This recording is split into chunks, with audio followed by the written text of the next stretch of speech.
So, structure of this course, in the last week I spoke about this is an environmental history course. Environmental history basically means the last great wave of historical thinking. If we are looking at historiography of history, each great period had a big question. In the 19th century, the big question was how form a national states. Not by chance, the first layer of history as a discipline, a political history, military history, and legal history. At the beginning of 20th century, on the time of formation of world economic system, the big question was economic evolution of world economic system. In the 30s, the crucial question was the forming and moving and motivation of mass society. At the beginning of 50s, in the middle of 20th century, the age of quantitative revolution. Quantitative revolution means historians try to collect big databases about production, about census, about demographical data, and help of great databases try to analyze long time based to the long time series, try to analyze the long-term process of human evolution. And the next phase history of mentality, how thinking, which was the world view of the different generation, different epoch, the contemporaries. And the last big question is a green history question. Humankind, there is and there were a double nature, bearer of culture and animal, like dinosaurs or other beings of human evolution. And a physical environment, like for example vegetation, soil, and other animals, not only a background of human history, but change of environment, like for example climate changes. Recently, one of the most important problems of human evolution or general evolution of civilization, a global warming. Therefore, a physical environment like a climate, which is the guiding force of ecosystem, the physical environment, it's able to change a vegetation, nature of vegetation. Look at, for example, Carpathian Bay. If somebody you don't understand, stop at me and I try to approach in other way. Okay, if we are looking at global warming, in the case of Carpathian Basin, decade by decade, changed the vegetation, appeared new animals from the direction of Balkanic Peninsula, and changed somehow. It's possible how able a forest wandering, not in the story of how the name, which is the movie of there is an ant and the tree is able to walk. Game of Thrones, not Game of Thrones. Lord of Rings, in the Lord of Rings, sorry. But in the real life, forest or the trees able to move one place to other. How? Look at, for example, one oak forest. Oak is the most typical tree of the Carpathian Basin, inner part of the Carpathian Basin. This is the oak forest. And appear, for example, cooling, harsh cooling, forest moved southward. A new trees growing in south, and the northern frontier zone, it's disappeared. And the speed of moving, for example, in the case of warming, the speed of moving 1 kilometer per 40 years. If climate change is quicker, it's cancelled, whole of the forest. But if no quicker, 1 kilometer per 40 years able move even a forest. The vegetation, and in the case of the fauna, much easier because, for example, insects of Balkanic Peninsula and animals of Balkanic Peninsula since the last decade of the 20th century moving northward, even into the Carpathian Basin. Okay, I take into the focus of this course interaction between physical environment and human evolution, human civilization, and in 3 steps. The first, I try to define the basic concept, formation of the basic concept of environmental history.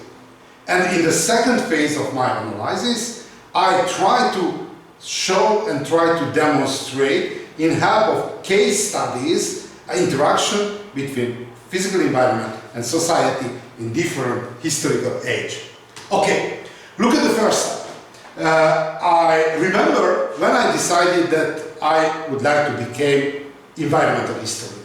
It happened, I was a student of Szeged University. Somebody know this building? No? Nobody?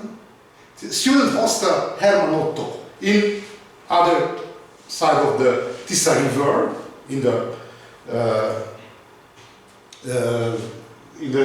new part of the Szeged. This is the historical place. It's a 5th floor, and I was 2nd year student of the Szeged University.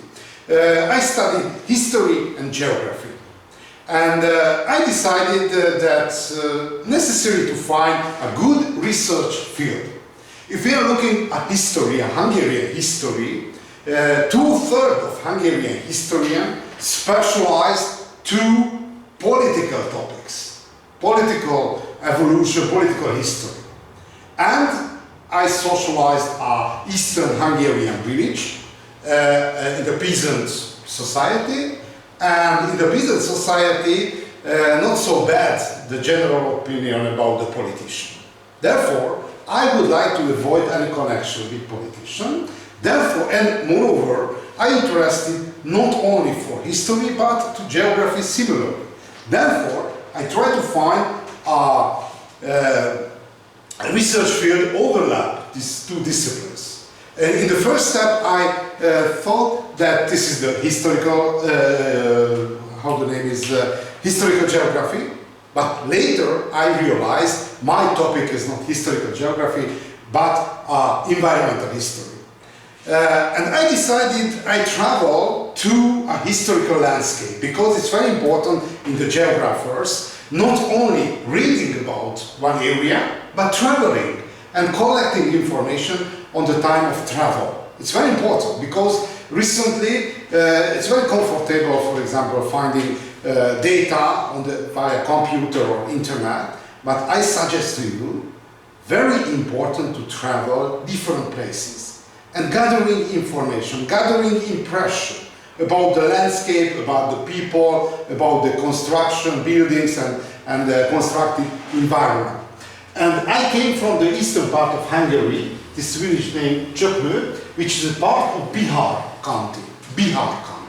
In the Hungarian history, there were 2 county which named country. It's much larger. The first one, Somogy, in Transdanubian area, and the second one, Bihar. Why? Because so large and its economy so complex. Look at, for example, Bihar country. There is a mountain area, mining of gold and silver, and animal husbandry, and marshland area. And between the marshland area, middle-sized river came from the Bihar county. This is the marshland area, and this is the Piedmont area, quite a complex region. A lot of different forms of agrarian activity live together. And not by chance, this area between the plain, the Hungarian plain, and the mountain area named Market Line. And there are 3 zones of Bihar County: mountain area, Piedmont Market Line area with Nagyvárad, this is the capital of Bihar country, and the marshland plain area. After the First World War, majority of the county cut down from Hungary, and the rich area, mountain area and Piedmont area became a part of Romania, and a poor area, my personal fortune, it's left the part of Hungary. And I decided I travel to Romanian part of the bigger country.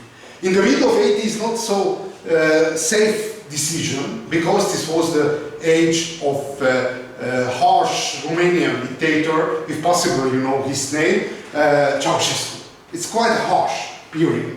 And when I told to my mother that I would like to travel to Romania, he tried to argue.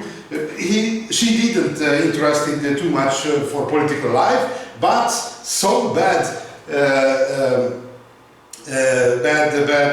name was in Hungarian public community of Ceausescu. Therefore, she tried to be arguing against the travel. But if somebody young and would like to find a dangerous situation and experiences and so, not so easy to arguing. And I traveled, I spent 10 days in different places. It was very interesting. Therefore, I suggest to you, traveling is a good place, gathering information and forming the character. Because the most important decision which formed my life, I gathered on the time of this travel. I traveled to the mountain area, I walked in the Piedmont area, different places. I traveled on coach, I traveled by train.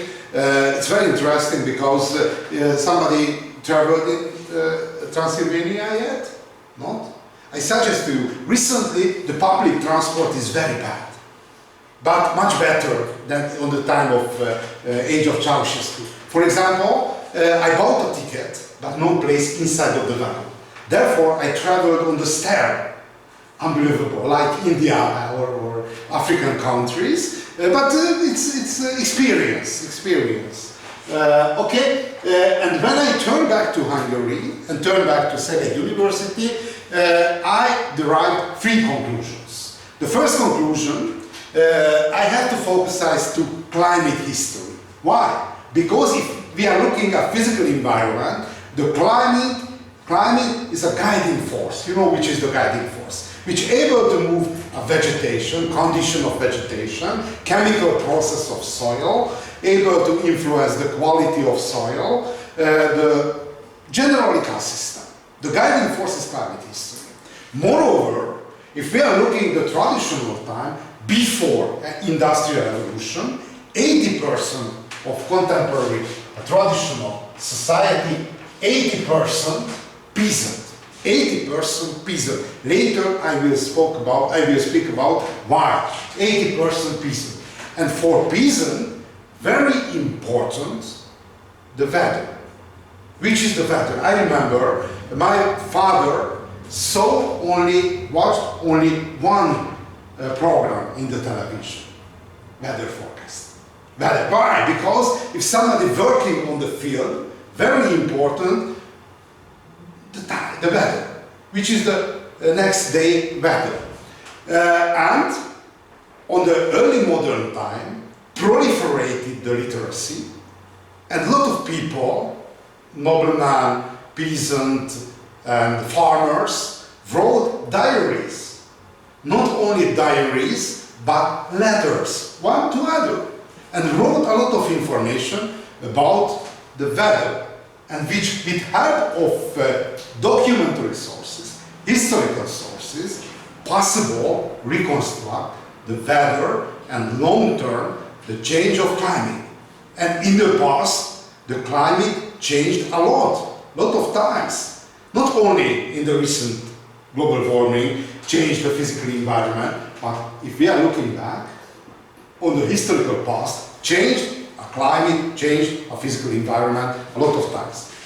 The second one, macro-regional analysis. What mean the macro-regional? Macro-regional analysis mean if we analyze changes of physical environment, the boundary of city, boundary of county, boundary of for example, country, not important, because environmental change follow basically different boundaries. Therefore, much more macro-regional or geographical regions have to follow on the physical, on the environmental history analysis. And finally, environmental history. Not historical geography, but environmental history, which I have to analyze. How we can define environmental history?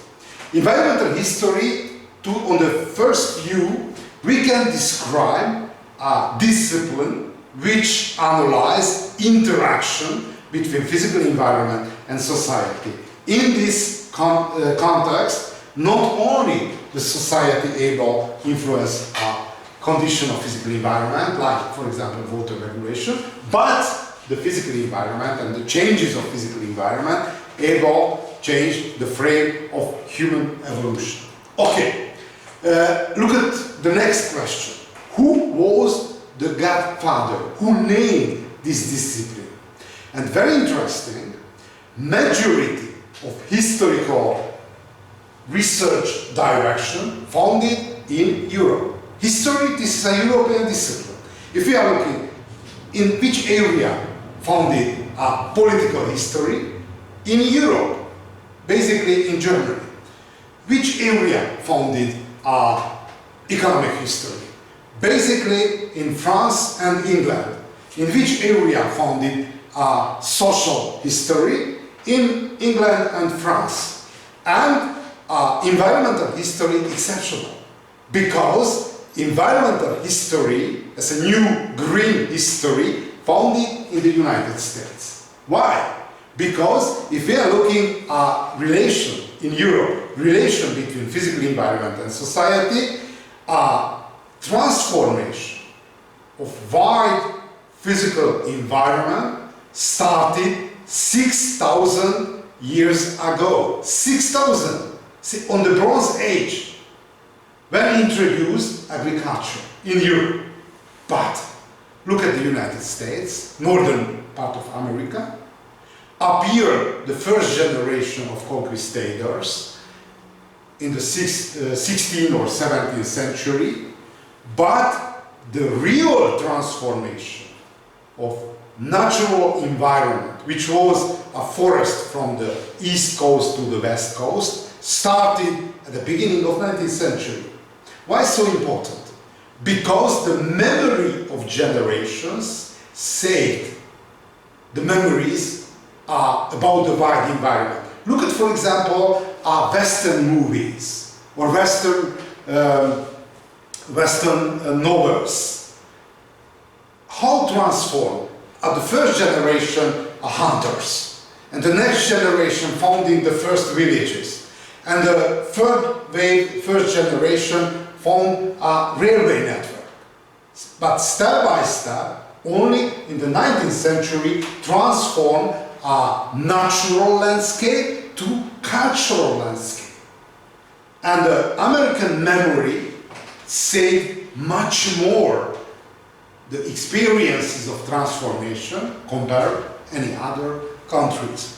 Not by chance, an American guy named and founded as a godfather environmental history, Roderick Nash, at the University of California, and he launched the first university course with the name of Environmental History of America. How we can define a concept of environmental history? Look at some try of definition. Joseph Michael Powell, Australian historical geographer, defined environmental history in one article published in the 90s. Environmental history, like Belgium, product a resident collective imagination. Probably you know the classical joke about Belgium. No Belgium, no Belgium, because Flemish or Wallon. A Flemish, German dialect speak very close to the Dutch. Dutch it's mean the language and the people of Netherlands, the German dialect, or Wallonians. Wallonians is French speakers. Therefore, to be Belgian, it's an independent decision. Somebody, for example, mathematician, physicist, or historian, but decide, I specialize to environmental history. If we are looking at the identity structure, it's depend the list of and the position of identity element to the situation. For example, recently, on the first position of my identity, there is, I am a university lecturer. But if I'm playing on the football field, I am a football player. Therefore, it's changed according to situation. And a lot of scholars who are mathematicians and different disciplines selected as second or third position of identity environmental history. Therefore, it's a free decision. Collective imagination and toleration, a good deal of intellectual uncertainty, diversity, and even incoherence. Environmental history, visibly imperfectly delineated, highly permeable, migratory area provide unexpected opportunities for intellectual conversation and exploration. Why? Because environmental history locate the deepest dike between disciplines. Natural science and social sciences. Natural and social sciences. Not so easy communicated. I don't know, because I'm partly geographer and historian, partly historian, therefore I try to communicate it. Basically different. The logic, the methodology, and so on. So not so easy. Therefore, the try of founding of environmental history, it was a very heroic.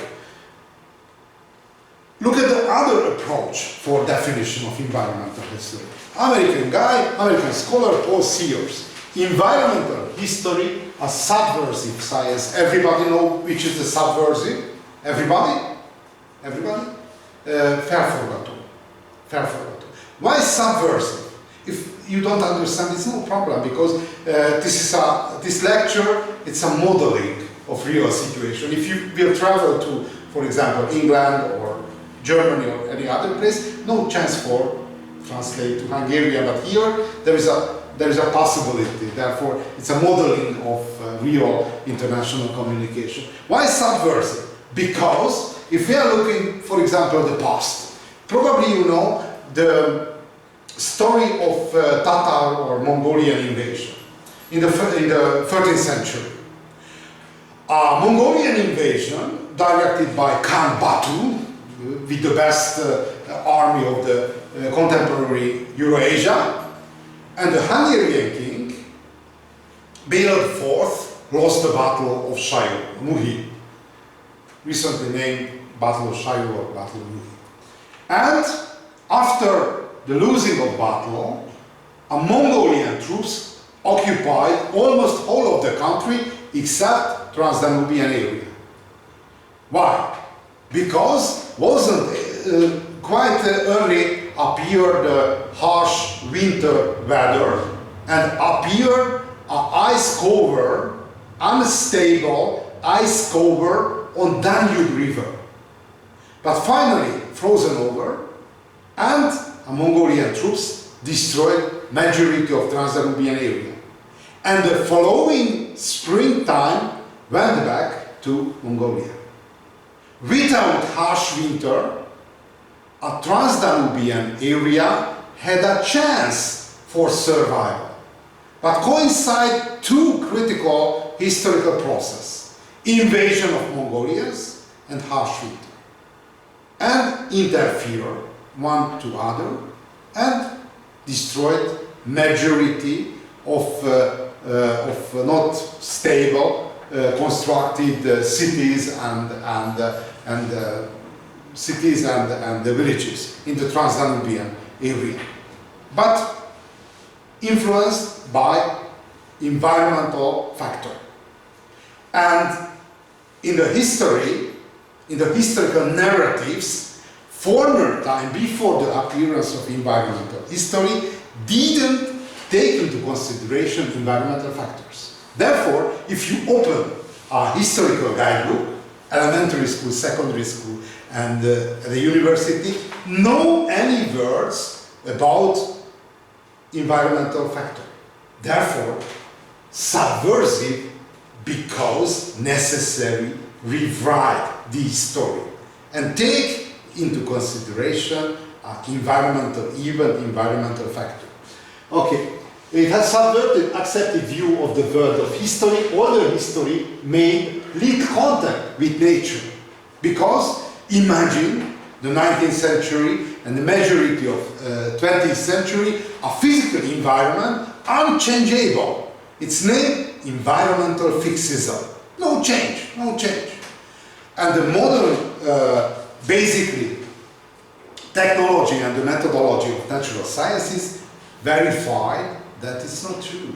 Physical environment changed a lot. For example, one of the most important indicator was glaciers, you know, which is the glaciers. It's a frozen river on the mountain area. And the glaciers, good indicator of climate changes. During cold and wet period, increase the size, and during dry and hot period, decrease the size.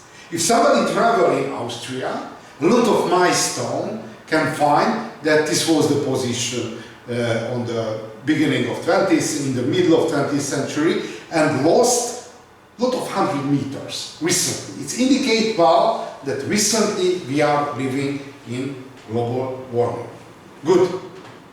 Mainly with the political activities of human, like in the 19th, environmental history recognized the biological fact. Humans are dependent of natural factor and subject to ecological principles. Ecological, like growth is limited, no resource is infinite. Recently the fossil fuels crisis demonstrate well that no resource is infinite and the value of biological diversity. Good. And how formed as a unique and new discipline, environmental history? The first step, not only in the case of environmental history, each new discipline, intellectual process. Like, for example, Roderick Nash formed and made one course about environmental history, try to define, try to communicate with his colleagues about the problem of human and natural interaction. The second phase, the area of science becoming institutionalized. Found journal, department, institute, and finally the graduated student appear on the labor market. If we are looking environmental history on the global world, not by chance, in the United States, 10% of historian, environmental historian, 10%. Very interesting, environmental history appeared with 2 decades later in Europe. In Europe, founded journal, institute and department, but no education for labor market yet. In United States, one step upward. How we can understand the background and the roots of environmental thinking? Like whole of the European civilization, there are 2 basic intellectual and theological roots: Judeo-Christian heritage and Greek heritage. Not only in the environmental history, it's a general rule. And I call your attention, it's no harmonized one to other. No harmonized. For example, the simplest example. Look at, for example, the judging of homosexual practice. In the case of Judeo-Christian heritage, this is the legal sin. In the Greek heritage, as usual. As usual. Therefore, there is a double heritage of European civilization. It's not harmonized. There is a fight, there is a conflict, continuous conflict between these heritage, but some element harmonized, of course. But look at environmental problem. Look at the environmental problem. If we are looking at the Bible, because the Bible, the most important source of Judeo-Christian heritage, the first environmental information we can find the book of Genesis. Probably you know the story of history of first couple, Adam and Eve, but very interesting. There are a lot of different versions of the Old Testament, not whole of the Bible. There is a canonized and uncanonized version of the Bible, but there is an uncanonized version in which not the Eve was the first woman. Somebody know this story? Not? Who was the first woman? It started with an L, if I'm correct the name. Did it start the name with an L? So, Did it start the name with an L? I can't remember. yeah, but it was an association, but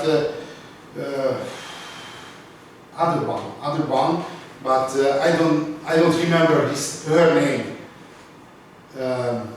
Okay, but other one, and you know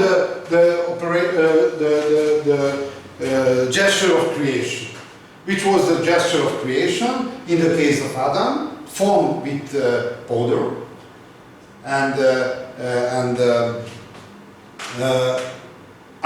very interesting the story of the Bible, because on the Bible there are 3 sentences in different places of canonized Bible about the creation. Read it. Okay.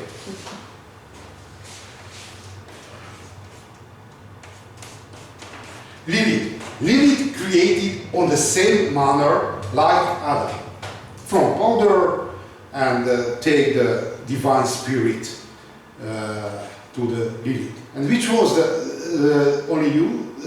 No other student? You know the Lilith story? Yeah, but I didn't remember the name there, but I knew the story. Okay, and how come live together, Adam and Lilith, and how divorced, and why? There is it's not a canonized version of the Old Testament, but uncanonized version of the Old Testament. The story continues that unfolded a rivalry between Adam and Lilith, and God stepped on the side of Adam. Therefore, Lilith had a magical practice. The magical practice, if somebody able to tell the real name of God, the real name of God, formed from 36 characters. If somebody able to tell the real name of God, receive the same power like God. And Lilith and Adam knew the name. Which other actor of the Bible knew the name of God, the real name of God? Moses and Jesus. And if somebody knows, you can try. Recently the artificial intelligence may help for you finding. Only there is, have to find the real and the good combination of the 37 character of Hebrew alphabet. Okay, but in consequence of conflict, Lilith left the earth and became a demon. And for example, evolutionary psychology derived the double nature of women. There is a demon and the mother. The mother is Eve and the demon is Lilith. Okay, but the topic of my course, not evolutionary psychology, but turn back to the story. Expulsion from Eden. Probably you know the story. The story that inside of the Garden Eden, but okay, my guess, because time by time I try to discuss about the problem. Why form the ideal place, the best place on the Bible, a garden? Why not a beach? Why not a forest like in the Celtic mythology? Why not a cave? Why garden? Why so important the garden as a natural construction? It has vegetation, it has sun, it has rain, it has water. Yeah. It's important, but it's possible. It's possible in forest area or beach area, which it has fruits also. Which is the peculiarity of the garden compared, for example, beach or forest. This sounds really literary, but like garden is kept away with a fence. So It's important. Safe place. And there is a special guards who saved the garden. Which is the name of these guards? Angels. Cherub. You know, cherub. Cherub, angel with burning swords. You know, for example, Game of Thrones. And stealing a little bit about the mythology, early mythology of Old Testament. And the cherubs, it's a guard, it's a safe place. One reason. The second one, look at the garden. In the garden, possible, it's a planting a huge diversity of plants. Because in natural, for example, oak forests dominate by oak. In the garden, each part of the trees or plants or bushes possible to planting. It's a special place. Only inside of the garden. And moreover, if somebody visited in Near East, this biblical region, no? It's a desert and semi-desert area. Therefore, the people who are living in this Near Eastern region, the best place, oasis. It's a garden around the bed. Not by chance that the best place, the author of the Old Testament, a garden, oasis. Okay, and when take the first couple, Eve and Adam, to the Garden Eden, each plants and animals offered under direction of first couple, except two trees. Tree of knowledge, good and evil, and tree of immortality. And the first couple ate from which trees? The knowledge. To the tree of knowledge. Because if there is a chance of immortality, we have to be immortal. But unfortunately, it's not true. According to the Bible, author of the Bible, which is the length of human life? Because in the Bible, it's very interesting stories are in the Bible. I was very surprised. When I was a student, before the university studies, I had a 1 year military service. I had a lot of free times, and first time I read the Bible during my military service. A lot of interesting stories there are in the Bible. I will show some other one. And how many years, according to Bible, the length of human life? Somebody know?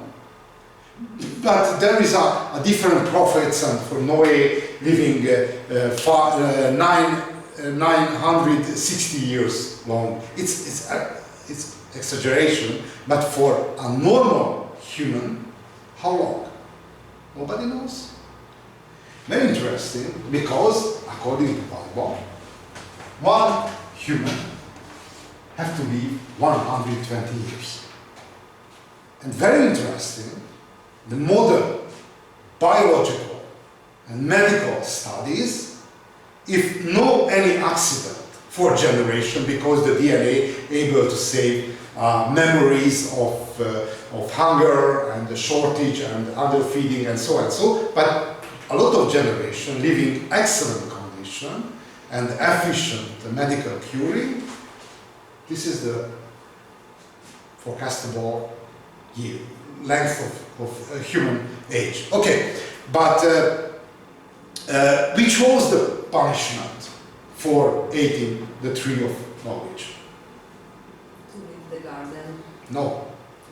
According to original punishment, when vote the first couple on the Garden of Eden, and if you read the Bible, the books of creation, if you will eat from the fruits of tree, you will die.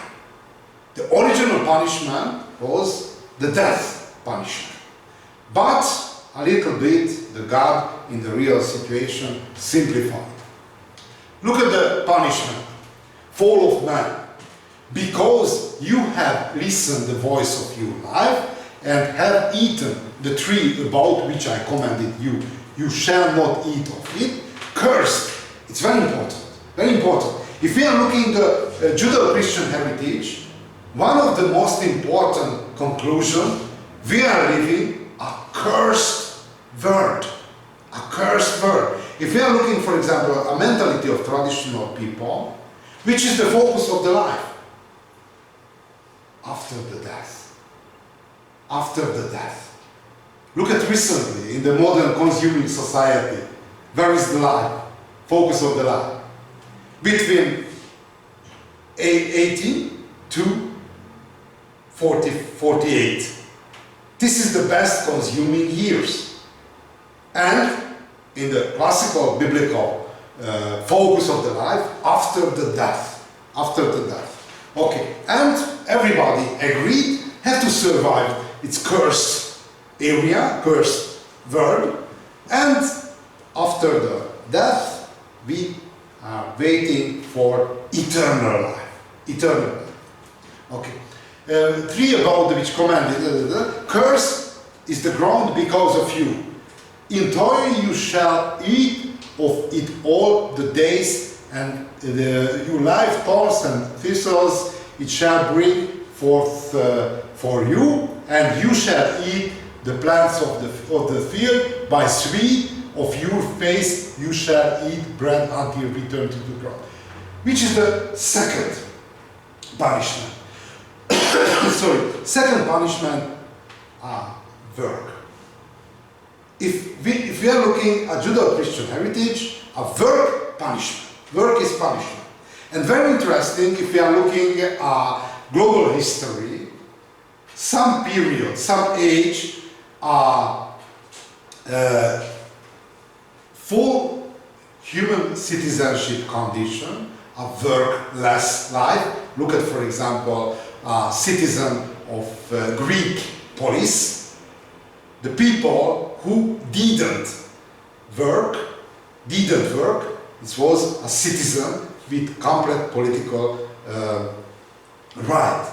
But if we are looking at the recent time, the most important weakness of the citizen is no job. It's unemployed people. Therefore, civilization by civilization, very different the judgment of work. But in the Judeo-Christian heritage, work is a punishment. Work is a punishment. Not the same approach are in other civilizations. Look at, for example, the Japan natural religion. It's a Taoism, Shintoism. Sorry, Shintoism. In the case of Shintoism, a Japan local religious system. It's very different to judging of Shintoism, because according to one approach, only one local form of shamanism, but it's not a theological discussion. If we are looking at Shintoism, in the frame of Shintoism, a work, a way for self-perfection. Judo. This is the way for forming and perfection of the human. In the Judeo-Christian heritage, no discussion. The job is punishment. Work is punishment.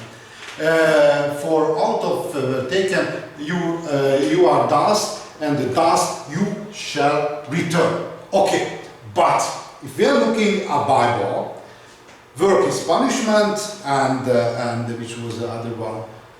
Work is punishment and cursed place. Okay. Look at the other concept derived from the Bible.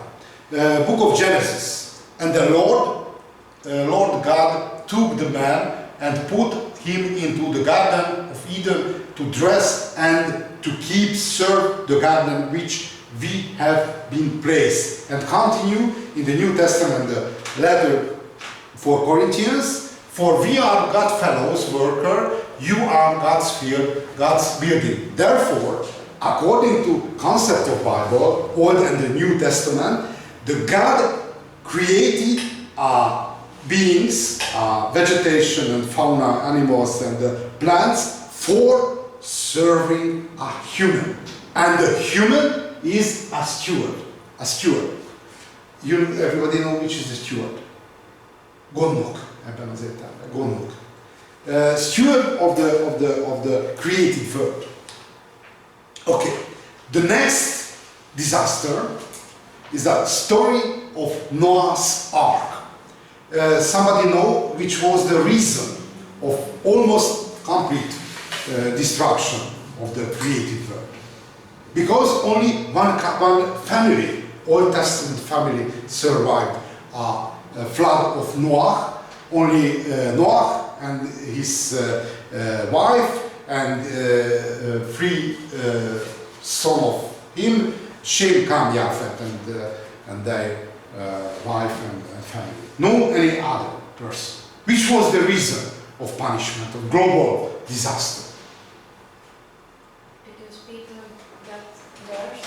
Sorry, I'm deaf. Because people got worse and Yeah, it's heaviness, human heaviness. Yeah, partly. And very interesting. I suggest to you, after this lecture, open the Bible and realize. According to Book of Creation, very surprising. For example, these kind of sentences are, I switch on the light because it's a little bit dark. In the Bible, there are unbelievable sentences. For example, on the time of Noah's flood, giants, you know which is the giants? Giants walk on the trees. Who are the giants? No any subtitle. Which kind of giants? Moreover, on that time, the Noah's Ark, before the Noah's Ark story, a son of God arrived to the earth and lived together and made offsprings with the daughters and the wives of human. Who are Son of God? For example, in the New Testament, Jesus named himself Son of God. Unbelievable. For author of science fiction used these sentences. Anyway, God decided it's a bad creation. Not able to control human awareness, Son of God, giants, and so on and so on. And finally destroyed whole of the creation except family of Noah. But very interesting the story, because how transform the person, the personality of Noah after the disaster.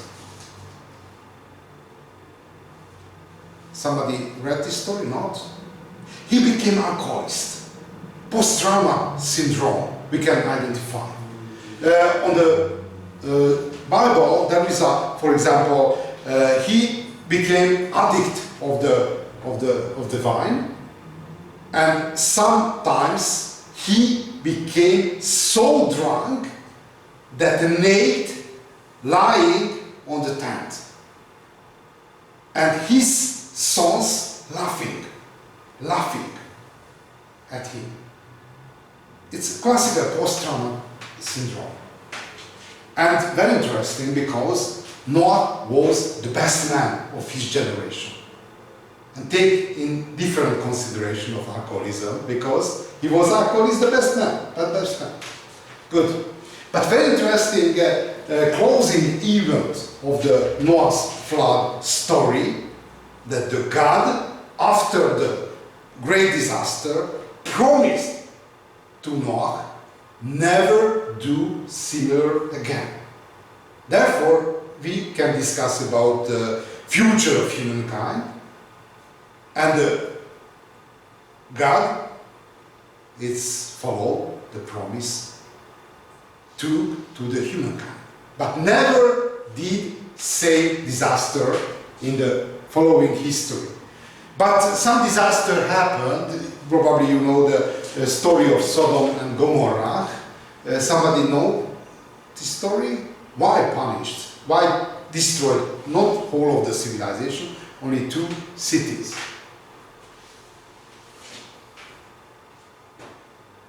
Which was the sin of citizen of Sodom and Gomorrah?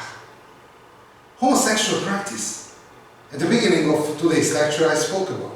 Lethal sin in the frame of biblical legal system. If we are looking at the Greek heritage, no direction of errors. You know the concept of errors. No direction. In the Greek civilization, no meaning of heterosexual or homosexual. Only there is eros. And eros find different subject for that. No meaning, no direction. But it's a local disaster. Sodom and Gomorrah, a local disaster. Okay, if we summarize Judeo-Christian heritage in the environmental meaning of Judeo-Christian heritage, we can derive human ate from the tree and the fruit of knowledge, and the punishment, cursed word. This is a cursed word. It's persecuted from the Garden of Eden, had to work, but steward of created word, and which is the punishment of women, Eve, and the offspring of Eve. They have to give birth and be painful birth. Painful birth. Okay? And environmental disaster, each environmental disaster, punishment of God for awareness of humankind. Until Enlightenment, until the 18th century, almost everybody agreed, each disaster, punishment of God. Okay, look at the other heritage of cultural heritage of European civilization, the Greek heritage. Aristotle, a key person of Greek heritage, not by chance, before the Enlightenment, before the formation of the disciplines, if somebody wrote the philosopher, everybody knew, not only in Europe, but even the Muslim civilization, this is Aristotle. Aristotle summarized a philosophical heritage of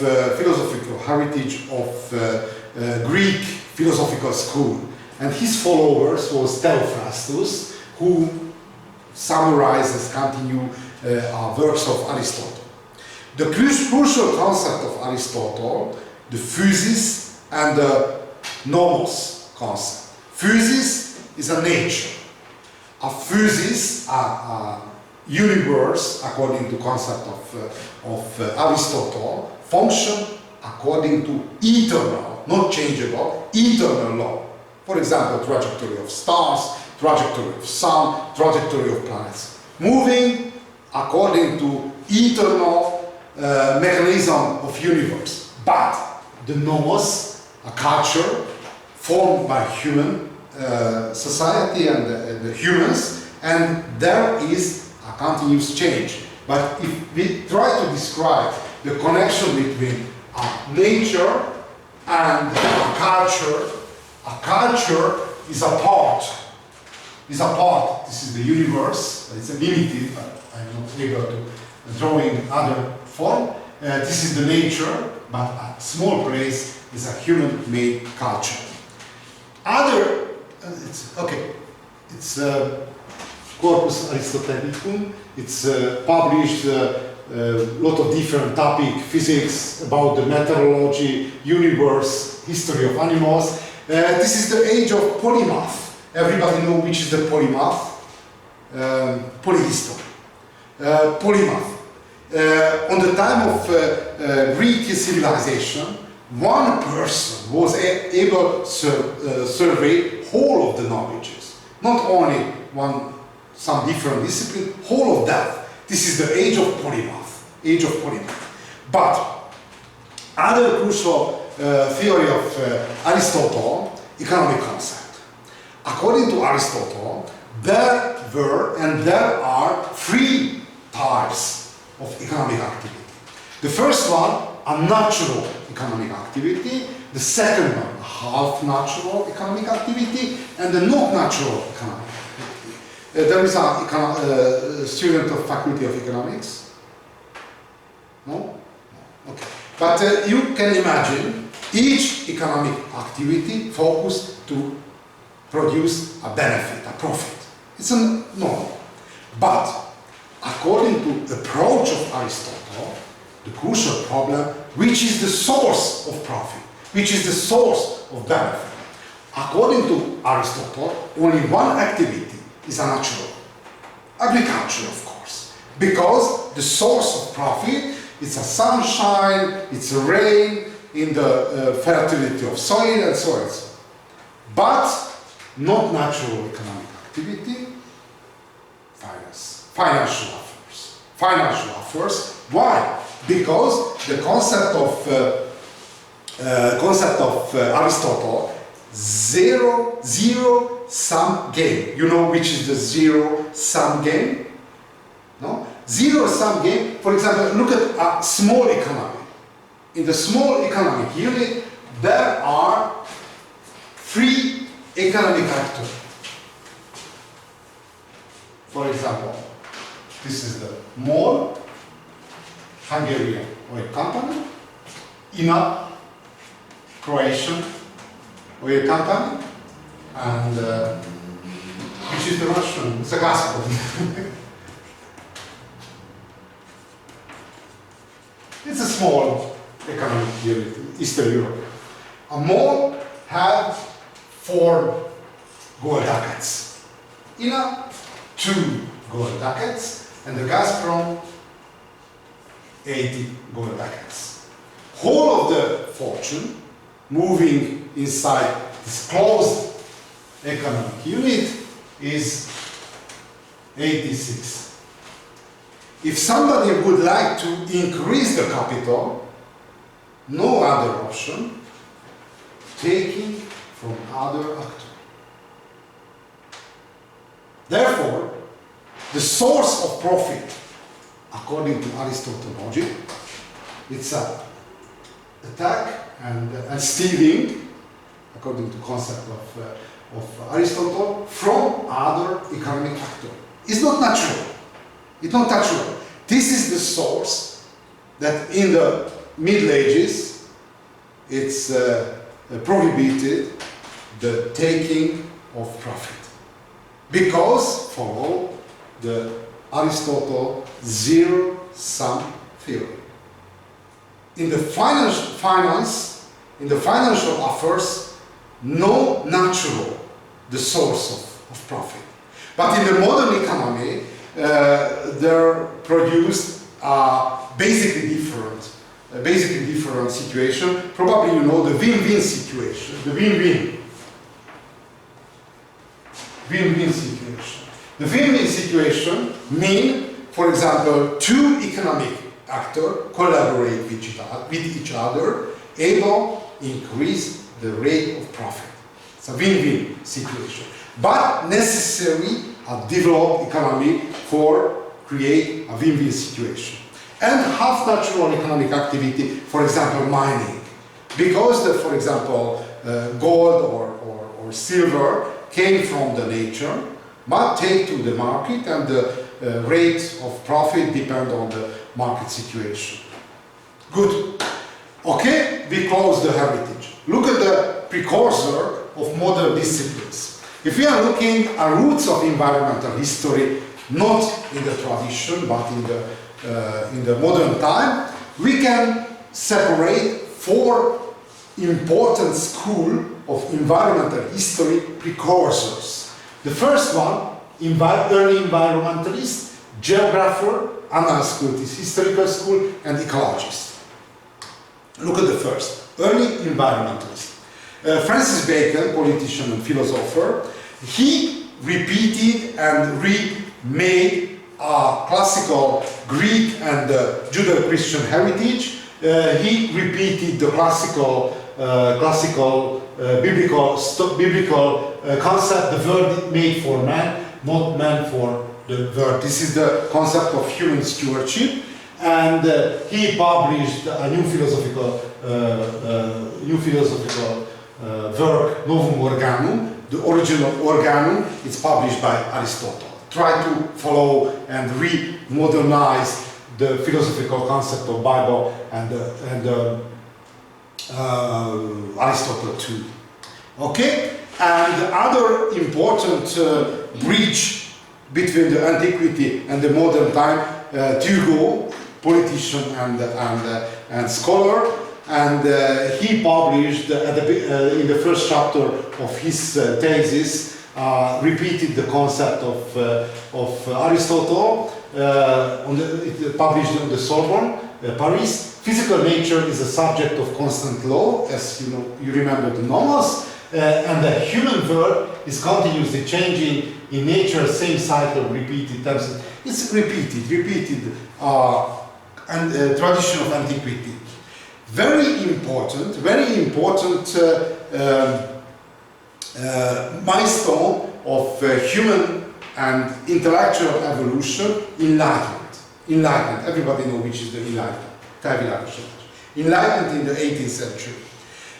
Two important processes unfolded in the 18th century. This is the disenchantment of the word. It's not a frequently used verb. Disenchantment means varázstalanítás. A magical verb is disappear. It's possible, I told you that it's possible in the last week I spoke about. If we try to understand and we try to make a form of cognition of the verb, there are three strategies I spoke about yet. Rational strategies and the theological strategies and the artistic I spoke about, not? No? Okay, I speak some verb because it's very important milestone. This enchantment of the verb. If we are looking at a word, a cognition of the verb, it's possible there are more, but I know only three strategies. The first strategy of cognition of the verb is a rational strategy. A rational strategy, the key concept of the rational strategy is a fact. You know which is the fact. For example, you open a historical guidebook, this is the fact. The date of Battle of Muhi, Battle of Mohács, Battle of Stalingrad, it's a fact. But very important, which is the fact? Fact, one information, which it's verifiable or deniable. And first impression, if we are looking at the fact, it's a study, it's a milestone. It's not true. Open the book, for example, secondary school book published 50 years ago. Majority of facts recently not the same. Therefore, the most important peculiarity of the rational cognition, no final cognition. Because the boundary of knowledge is moving. Probably you know the scandal with the for weather forecast in 20 August. In the rational cognition, no final cognition, probability, high and low, and the middle size probability. Because this is the nature of rational cognition, no final cognition. But but easy to learn. For example, the church and the church of rational cognition, the universities and the academic institution. If somebody devotes time, energy, and concentration, able to learn everything, it's easy to pass the information one to other, but no final cognition. First. Second one, how the name is, it's a religious cognition. A religious cognition, which is the elementary unit of rational cognition. experience of God, meeting with magical force. Look at, for example, a story of Muhammad, founder of Muslim world, Muslim religion. Probably you know the story of Muhammad. Muhammad, a poor people, after his birth, died his father. He was 7 years old and died his mother. He was orphan.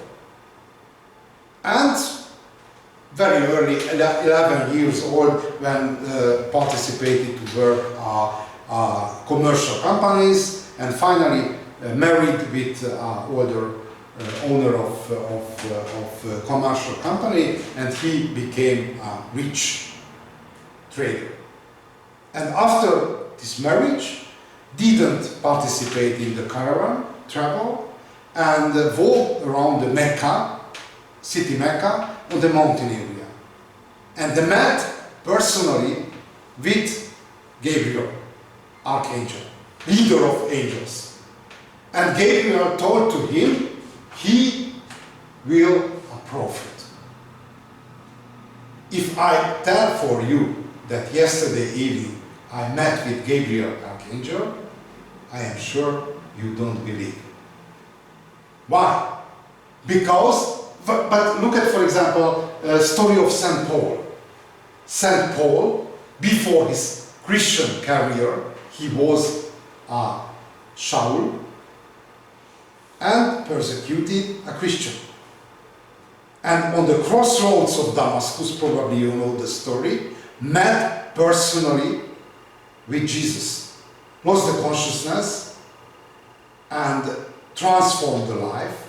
Very interesting, the story, because he became leader of early Christian church, but the psychological profile was the same. He was very busy and working all of the days. Direction is changed 180%, but the psychological profile was the same. And why different? Which is the peculiarity of the religious cognition. There is a final cognition. Muhammad or Paul never hesitated, following good direction. But if we are reading the story of Muhammad or St. Paul, we don't losing cognition. No, only a story. Therefore, there is final cognition, but not easy passing to others. Because for us, this is only the story, no more. And two strategy of cognition, looking at theological or religious, rational cognition, is not compatible with each other. Look at, for example, history of sense of Christian church and psychological guidebook. It's not compatible. According to psychological guidebook, majority of sense of Christian religion had mental problems.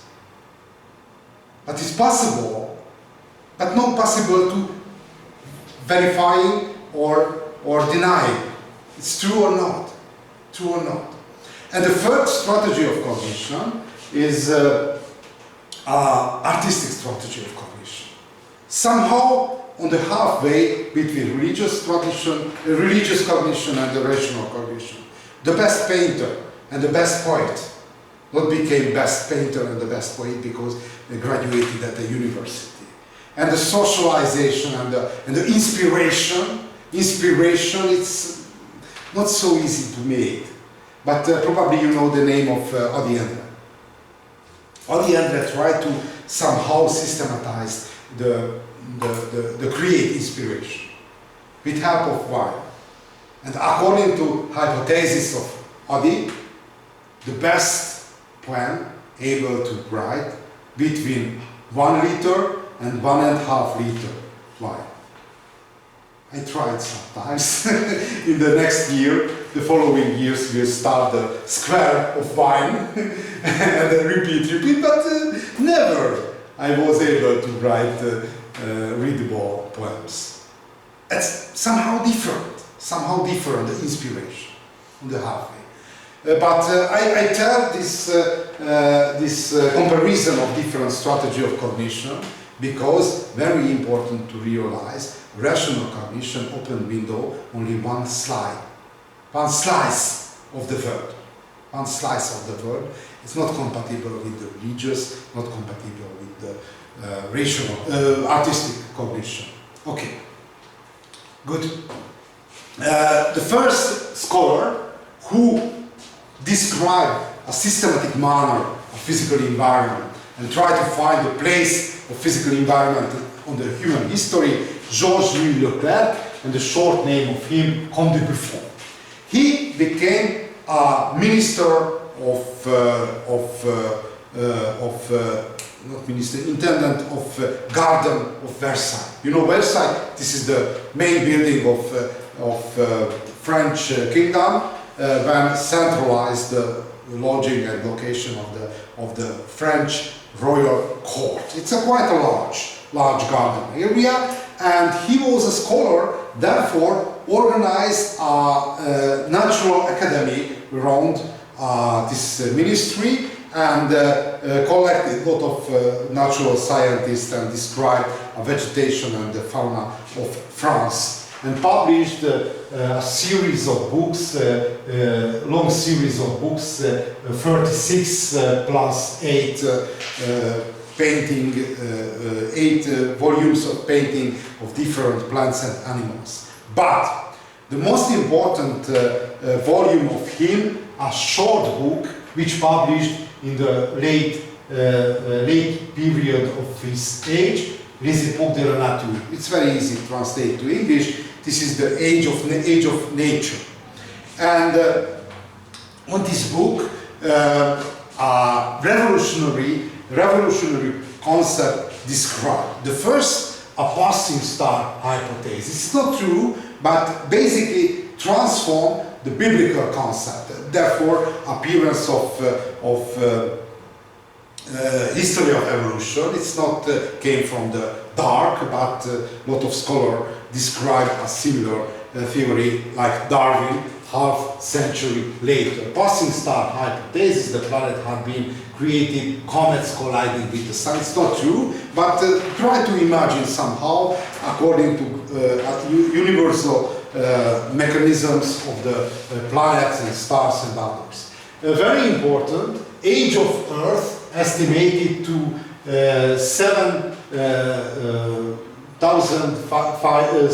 75,000 years. It's very not real, because recently estimated age of Earth it's 4.5 billion according to American English, or million according to British English years, but much longer than the Christian or the Jewish calendar. Denied the Noah's flood theory because no any natural evidences about it, and describe a human evolution to 7 epochs. This is the most important innovation of him. Why? Because the first epoch, this is the story on the Garden Eden. But according to concept of Buffon, the most important innovation of humankind on the human history, remaking of Garden Eden. Remaking of Garden Eden. With help of human rationality, we are living in the Enlightenment, age of Enlightenment, and became the guiding strategy of cognition, the rationalism. And according to optimistic concept of Buffon, it's possible recreate the Garden Eden. Domestication of nature, for example, water regulation, efficient agriculture, and so and so. And finally, the human became similar like a god. Look at, for example, Übermensch theory of Friedrich Nietzsche, starting from the philosophy of enlightenment. And according to Buffon, to the beginning of 19th century, we are arrived to the threshold of new Garden Eden, and verify the human stewardship. And Amish-like people, but he wasn't Amish, he was Anabaptist, American scholar George Perkins Marsh, a short century later, denied the optimistic concept of Buffon. If we are looking at the concept of Buffon, this is the fight against the wide forces of nature and domestication of nature. This is the, if you open, for example, or a paper-based or electronic journal, it's a quite general concept, which is the mention of humankind, domestication of wide environment. It's living this concept until now. And the first scholar who discussed the optimistic concept of Buffon, George Perkins Marsh was. He played a small but important role in the Hungarian history because he was linguistics, and for example he spoke each Scandinavian language, including the Icelandic language, and he was a consul of United States in Istanbul on the time of Hungarian Revolution and Independence War. And he personally paid the ticket to the ship of Victoria for Kossuth Lajos and the Hungarian government escaped to Turkey. Okay, but not. This is the most important scientific operation of him. He socialized in Wild West, on the frontier zone between the wide physical environment and civilization. And he followed the transformation of natural environment in the United States. And his experiences was the worst about it. Why? Look at the domestication of American East. This is the United States, physical boundary of the United States. If we are looking the landscape of United States, this is the Rocky Mountains and the Appalachian Mountains. Very important natural geographical peculiarity of United States, openness northward. First one. And European population who arrived from United States, somebody know which is the European folks who the highest number immigrant sent to United States. European nation. Highest number. Not English, not Irish, not Scottish, not Italian, French, not English. not Russian, German. German. But if, for example, we are looking at the ancestors of immigrants, highest number is the Germans. But why don't speak German in United States? Because the first institution founded by English people. And when arrived the new waves of German immigrants, the former immigrant generation assimilated, except the Amish and the small religious communities.